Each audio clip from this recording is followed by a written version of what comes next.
বইটা আসলে লিখেছেন সাবেক পুলিশ প্রধান জাভেদ পাটিল ও তার নেতৃত্বে 123 সদস্যের একটা বিশাল দল। এটা কোথায় পেলেন? একটা কাগজ আমি দেখলাম শুধু টিভিতে, যেটার মধ্যে দেখলাম। কোনো পুলিশের কোনো সিল নাই, কোনো কিছু। ইচ্ছা করলে এটার উনি মুখবন্ধ যেটা লিখেছেন সেটা কিন্তু 2007 সালে, এই যে উনি যখন জেলে, শেখ হ্যাঁ, হাসিনাও জেলে থাকা অবস্থায় উনি এটার মুখবন্ধ লিখেছেন, যদি তিনি প্রকাশ করতে পারেন না। পরবর্তীতে ক্ষমতা আসার পর 2010-12 সালে উনি প্রকাশ, আমি টিভিতে দেখেছি একটা সাদা কাগজের মধ্যে কতগুলি লোকের নাম টাইপ করা। এটা কি নথি? এটাকে নথি বলে? এটাই প্রমাণ বলে? আবার একই রিপোর্টের মধ্যে বলছে যে এই সংক্রান্ত সকল নথি গায়েব করে দেওয়া হয়েছে। আসলে তো আর কিছু না, এরা বঙ্গবন্ধুর পিছনে লেগেছে। তো বঙ্গবন্ধুর পিছনে লেগে তো কোনো লাভ নাই রে বাবা। তোমার তোমার তোমার মতো এই এই আহ, এই এই এই প্রতিষ্ঠানের মালিকদের মতো এরকম বহু মালিককে বঙ্গবন্ধু জন্ম দিছে, তাই না? অসমাপ্ত আত্মজীবনী সংকলন করে, একবার বলছে সংকলন, হ্যাঁ, সংকলন করে পুলিশ মহাপরিদর্শক পদ পান জাভেদ পাটোয়ারি আর সহযোগী। ভাই, আরেকটা বড় দুর্নীতির ঘটনা হলো যে এই নথিপত্র গায়েব করে দেওয়া হয়েছে। যে নথিপত্র গায়েব হয়ে গেল, সেই নথিপত্র এই সাংবাদিক কোথায় পেলেন? এইখানে পুরো সম্পাদকীয়, এখানে পুরো প্রতিষ্ঠান জড়িত, এখানে একে আজাদ প্রকাশক জড়িত, এখানে ওখানকার চিফ নিউজ এডিটর জড়িত, অথবা এডিটর থাকলে এডিটর জড়িত, উদ্যতন। এবং ওই দিনের যিনি নিউজ এডিটর ছিলেন তিনি জড়িত, চিফ যাচ্ছি না। এখন আমরা মূল বিষয়ে আসি, যেটা আপনি বলেছেন, আপনি উদ্ধৃত করেছেন, যিনি এই রিপোর্ট করেছেন। আমি যেহেতু উনি একজন সাংবাদিক এবং আমাদেরই সাংবাদিকতার একটা প্রতিষ্ঠান, সেহেতু আমি ওই প্রতিষ্ঠানের কোন মানে প্রতিষ্ঠানের নামটার প্রতি আমি কোন রকম আমার ক্ষোভ বা কোনো কিছু আমি প্রকাশ করতে রাজি না।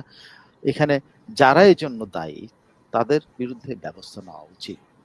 এই এই যে গাঁজাখুরি সাংবাদিকতা, হ্যাঁ, এটা গাঁজাখুরি সাংবাদিকতা কেন আমি বলছি, আপনি পুরো রিপোর্টটা জুড়ে কোথাও কোথাও একটি জায়গায় পুরো রিপোর্টটা জুড়ে কোথাও দেখাতে পেরেছে যে একটা নথি, যে নথিতে এই লোকগুলির নাম আছে? আমি টিভি আমি টিভিতে দেখেছি একটা সাদা কাগজের মধ্যে কতগুলি লোকের নাম টাইপ করা। এটা কি নথি? এটাকে নথি বলে? এটাই প্রমাণ বলে? আবার একই রিপোর্টের মধ্যে বলছে যে এই সংক্রান্ত সকল নথি গায়েব করে দেওয়া হয়েছে। খেয়াল করে দেখ, মানে কি অদ্ভুত একটা রিপোর্ট। বলছে যে দালিলিক প্রমাণ হিসেবে তারা হাজির করছে কতগুলি ওই যে সাদা ফুলস্কেপ ইয়ের মধ্যে নাম ইয়ে করার লেখা, ওটা কয়েকটা দেখাইলো, দেখায় টাকায় তারা। এরপর আবার সেই রিপোর্টের মধ্যে আমি যদি পড়ে শোনাই আপনাকে রিপোর্টটা, তাইলে আপনি প্লিজ প্লিজ। আপনি আপনি এই দুর্বলতাগুলো যদি আপনি, দুর্বলতা মানে কি, এটা যে গাঁজাখুরি এবং এটা যে বানানো কারো দ্বারা প্রেসক্রাইবড হয়ে এই কাজটা করেছে, এই নতুন ডিবেটটা বঙ্গবন্ধুকে হেয় করার যে ইয়েটা, চেষ্টাটা, আসলে তো আর কিছু না, এরা বঙ্গবন্ধুর পিছনে লেগেছে। তো বঙ্গবন্ধুর পিছনে লেগে তো কোনো লাভ নাই রে বাবা। তোমার তোমার তোমার মতো এই এই আহ, এই এই এই প্রতিষ্ঠানের মালিকদের মতো এরকম বহু মালিককে বঙ্গবন্ধু জন্ম দিছে, তাই না? তো দেখেন, আমিও এই রিপোর্টটার ওনাদের অনলাইনে প্রকাশিত বক্তব্য আমি টিভিতে দেখেছি, টিভিতে দেখার, কিন্তু অনলাইনে বক্তব্য পদে পদে আপনি দেখেন বলছে অসমাপ্ত আত্মজীবনী সংকলন করে, একবার বলছে সংকলন, হ্যাঁ, সংকলন করে পুলিশ মহাপরিদর্শক পদ পান জাভেদ পাটোয়ারি আর সহযোগী। ভাই, শেখ হাসিনার মুখবন্ধের মধ্যে, শেখ হাসিনার যে মুখবন্ধটা লিখেছেন সেই মুখবন্ধের মধ্যে প্রত্যেকটা ব্যক্তির নাম আছে যারা যারা এটাতে কন্ট্রিবিউট করেছে। রাইট। ওখানে কিন্তু সব নাম আছে, ওখানে জাভেদ পাটোয়ারির তো নাম নাই। তো ওনারা জাভেদ পাটোয়ারিকে কোত্থেকে আবিষ্কার করলেন? বললেন জাভেদ পাটোয়ারি আছে যে পুলিশের বিশেষ শাখার নথিতে এমন চাঞ্চল্যকর তথ্য উঠে আসে কি, জাভেদ পাটিয়ারি এবং তার সহযোগীরা এই আত্মজীবনী সংকলন করে ফ্ল্যাট ও 1 কোটি টাকা করে পেয়েছে। আবার সেই ফ্ল্যাটগুলি কারেক্ট। কোথায়? ফ্ল্যাটগুলি ধানমন্ডি, বসুন্ধরা, বানানি, হ্যাঁ, মিরপুর, বানানি আরো লালমাটিয়া, কোথায় বানানি কোথায় যেন। লালমাটিয়া। আপনি বলেন তো বিপুল, বাংলাদেশে 1 কোটি টাকা দিয়ে ধানমন্ডিতে ফ্ল্যাট পাওয়া যায়? না। জাস্ট সিম্পল প্রশ্নটা আমি করি। বসুন্ধরাতে 1 কোটি টাকা দিয়ে ফ্ল্যাট পাওয়া যায়? সিম্পল প্রশ্ন করি। আদার দেন ধরেন 2 টুকরা, এরা যত বড় বড় অফিসার তারা নিশ্চয়ই 2 রুমের ফ্ল্যাট নেয় নাই। তার নিলে তো তাদের থাকার জন্য একটা ফ্ল্যাট দিছে। রাইট। এই যে গাঁজাখুরিটা এখানেই ধরা পড়ে। আপনি যখনই কোনো আহ, আহ, কি বলে, আপনি সত্য ইয়ে হলো, আপনি যখনই কোনো মিথ্যা কথা বলবেন আপনি কিন্তু ট্রেস রেখে যান। এই ট্রেসটা কিন্তু এখানে রেখে গেছেন। আচ্ছা, পুলিশের নথি থেকে বিশেষ শাখার এসবি থেকে এই তথ্য উঠে আসে। এই তথ্যটা কি? ফ্ল্যাট পাইছে, 1 কোটি টাকা করে পাইছে। ফ্যান্টাস্টিক, খুব সুন্দর তথ্য, শুনে তো চমকে ওঠার মতো। আমি তো একদম লাফ দিয়ে উঠছি, বাবা রে বাবা, সাংঘাতিক ব্যাপার।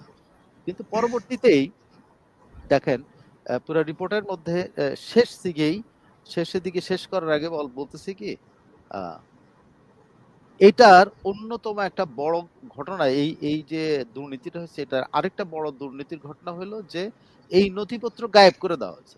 যে নথিপত্র গায়েব হয়ে গেল, সেই নথিপত্র এই সাংবাদিক কোথায় পেলেন?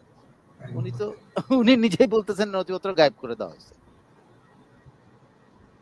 উনি বলছেন একাধিক নথিতে দেখা যাচ্ছে এই বইটি আসলে লিখেছেন, এখন দেখেন আবার লিখেছেন, এর আগে বলছেন সংকলন করেছেন। মানে মিথ্যাচারের যখন সীমা থাকে না, তখন কিন্তু মানুষের জ্ঞান বোধ বা বোধ সবকিছু হারা যায়। এখানে এই রিপোর্টারকে আপনি শুধুমাত্র দোষ দিচ্ছেন না ভাই, আপনি রিপোর্টার দোষ দিয়েন না। আপনি এইখানে পুরো সম্পাদকীয়, এখানে পুরো প্রতিষ্ঠান জড়িত, এখানে একে আজাদ প্রকাশক জড়িত, এখানে ওখানকার চিফ নিউজ এডিটর জড়িত, অথবা এডিটর থাকলে এডিটর জড়িত, উদ্যতন, এবং ওই দিনের যিনি নিউজ এডিটর ছিলেন তিনি জড়িত, চিফ রিপোর্টার জড়িত, প্রত্যেকে জড়িত। প্রত্যেকে জড়িত থেকেও কিন্তু এই যে রিপোর্টের যে দুর্বলতাগুলো, সাধারণ একটু দৃষ্টি দিলেই কিন্তু এই দুর্বলতাগুলো চোখে পড়ে। যে একবার বলছেন ওরা সংকলিত করছে, আবার বলছেন ওরা লিখেছে। তো শেখ হাসিনার ওই ইয়ের মধ্যেই তো আছে কারা কারা লিখেছে, কারা কারা কি করছে সব। দেখেন আপনি যদি এই ধরনের ইয়ে করেন, সেখানে বলছেন বইটি আসলে লিখেছেন সাবেক পুলিশ প্রধান জাভেদ পাটিল ও তার নেতৃত্বে 123 সদস্যের একটা বিশাল দল। এটা কোথায় পেলেন? একটা কাগজ আমি দেখলাম শুধু টিভিতে, যেটার মধ্যে কোনো পুলিশের কোনো সিল নাই, কোনো কিছু। ইচ্ছা করলে এই সিল টিল বানানো যেত। আপনি তো এটা বাংলাদেশের ব্যাংকের স্টেটমেন্ট এখন বানায় ফেলায়, কোনো ব্যাপার না, তো বানাই দিন। মানে দুর্বলতা থাকলে কি হয়, দুর্বলতা থাকলে এই লুপহোলস গুলো ভুলে যায় মানুষ, মনে করে আমি শ্রেষ্ঠ, আমি যা করছি সবই শ্রেষ্ঠ। সাদা কাগজের মধ্যে কতগুলো নাম দিয়ে বললেন পুলিশের নথির ওতে, এসবির নথিতে পাওয়া যাচ্ছে।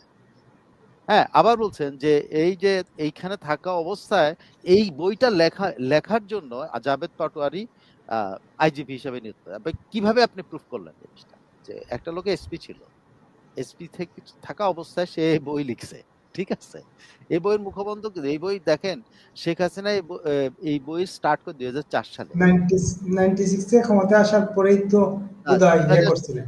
না, 2004, তার আগে ডায়েরি এবং অন্যান্য জিনিস, কিন্তু এই বইটা 2004 সালে, এবং এটার উনি মুখবন্ধ যেটা লিখেছেন সেটা কিন্তু 2007 সালে। এই যে উনি যখন জেলে, শেখ হাসিনাও জেলে থাকা অবস্থায় উনি এটার মুখবন্ধ লিখেছেন, যদি তিনি প্রকাশ করতে পারেন না, পরবর্তীতে ক্ষমতা আসার পর 2010-12 সালে উনি প্রকাশ করেছেন। যাই হোক, দেখেন কোন সালে শেখ হাসিনা বই শুরু করছে, সেই সময় জাভেদ পাটোয়ারি কোন পদে ছিল, খুব সম্ভবত এসপি পদ বা আরো হয়তো নিচের পদ হবে। সে অবস্থায় জাভেদ পাটোয়ারিকে উনি দায়িত্ব দিচ্ছেন, জাভেদ পাটোয়ারি লিখেছেন, আরো 123 জন সাঙ্গপাঙ্গ নিয়ে লিখেছেন, এবং জাভেদ পাটোয়ারি আইজিপি হওয়ার জন্য, এসপি থেকে আইজিপি, খেয়াল করে দেখেন। বইটা লিখে দিলে এসপি থেকে মানে আইজিপি আমার হওয়া ধারণা গাঁজা বা চরস খাইলে, মানে ভালো কিছু খাইলে এত কিছু, এটা একটু ভালো কিছু খাইলে কিন্তু ভালো জিনিস আরো বেরোতো। ভালো জিনিসও খায় নাই, ভালো জিনিস না খায় লিখলে যা হয় আর কি। হ্যাঁ, দুর্ভাগ্য হচ্ছে একজন সাংবাদিকের কথা বা পুরো সাংবাদিক টিমের কথা আমাকে বলতে হচ্ছে, যে সাংবাদিক টিমের মতো বা একজন সাংবাদিক এসে এটা দায়ভার আমার ঘাড়ে। তিনি আরো লিখেছেন এই ভূমিকায় ক্ষমতাচ্যুত সাবেক প্রধানমন্ত্রী শেখ হাসিনা দাবি করেছেন, আবার শোন শব্দটা হলো দাবি করেছেন, শেখ মুজিবের 4টি খাতা